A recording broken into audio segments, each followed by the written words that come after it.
একটা দলের দেখেছেন, সবেমাত্র শুরু হয়েছে। একটি দলের উপরে ভিত্তি করে দু একটি দলের কথায় সংস্কারের নকশায় পরিবর্তন আনা যাবে না। মৎস্য ভবন, শাহবাগ, হাইকোর্ট মোড় সমস্ত জায়গায় লোকে লোকারণ্য, এই মাঠের বাইরেও। খালি মাঠে যারা আছেন মাঠের মধ্যেই লোকে সীমাবদ্ধ এটা না, চতুর্দিকে লোকে লোকারণ্য।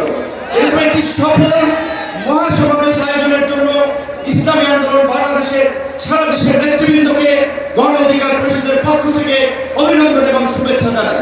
অভিনন্দন এবং শুভেচ্ছা জানাই ইসলামী আন্দোলনের পীর সাহেবকে এবং তার সাথে অন্যান্য সিনিয়র নেতৃবৃন্দকে, যারা আজকের ইসলামী আন্দোলনের এই সমাবেশে বাংলাদেশের প্রায় সকল মত পথের রাজনৈতিক দলের নেতৃবৃন্দকে এই মঞ্চে একত্রিত করেছেন।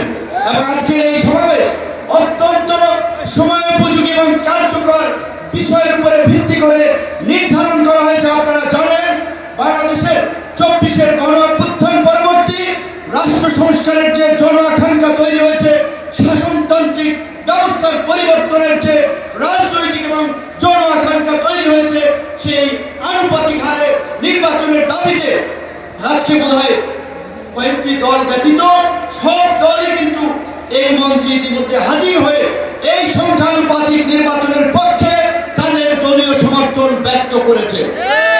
আমরা পরিষ্কারভাবেই সংস্কার কমিশনকে বলতে চাই, সমাবেশ শুধু একটা দলের দেখেছেন, সবেমাত্র শুরু হয়েছে।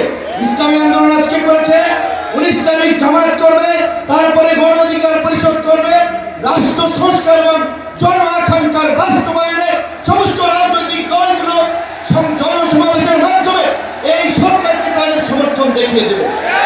তাই আমরা বলতে চাই, কোন দু একটি দলের উপরে ভিত্তি করে দু একটি দলের কথায় সংস্কারের নকশায় পরিবর্তন আনা যাবে না। দেশ স্বাধীনের পরে ডক্টর কামাল চন্দ্র বলেছিল, আমাদের নেতা শেখ মুজিব, আমরা তো তাকে দেখে সংবিধান নির্মাণ করেছিলাম, রচনা করেছিলাম, তাকে এম্পাওয়ার করার জন্য।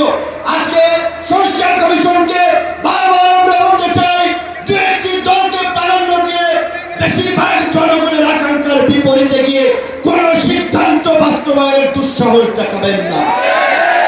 আনুপাতিক হারে নির্বাচন হলে সমস্যাটা কি? কোনো সমস্যা নাই। প্রধানমন্ত্রীর মেয়াদ 10 বছরের বেশি না থাকলে সমস্যা কি? আমরা অত্যন্ত যৌক্তিকভাবে এই কথাগুলো দফায় দফায় আলোচনায় তুলে ধরছি। কিন্তু পরিষ্কার, সংবিধানে এই সংস্কার জাতীয় ঐক্যবদ্ধ কমিশন কেন জানি দু একটি দলের প্রতি পক্ষপাতমূলক আচরণ করছে। এই পিয়ার পদ্ধতি তাদের এজেন্ডায় বাদ দিয়ে তারা ঘুরাই দিল। পিয়ার থেকে উচ্চকক্ষ নিম্নকক্ষ চলে গেল। উচ্চকক্ষ নিম্নকক্ষ হবে নাকি সমগ্র নির্বাচন পিয়ারের ভিত্তিতে হবে, সেটি রাজনৈতিকভাবে আগে ঐক্যমত্যে পৌঁছাতে হবে। একই সাথে আমি আরো একটি কথা বলতে চাই, যারা পীর সাহেব সহ জামাতের নেতৃবৃন্দ তারাও বলছে, আমরাও বলছি, আজকে সারা বাংলাদেশে উপজেলা, পৌরসভা, সিটি কর্পোরেশনে স্থানীয় জনপ্রতিনিধি নেন। জনগণ চরম দুর্ভোগের শিকার হচ্ছে সেবা পেতে গিয়ে।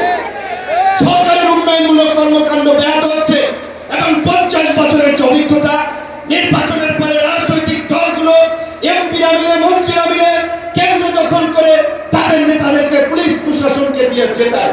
কাজে এই সরকারের আমলে যেমনিভাবে জাতীয় নির্বাচন হবে, একই সাথে অনতিবিলম্বে আমরা স্থানীয় নির্বাচন আয়োজনেরও দাবি জানাচ্ছি।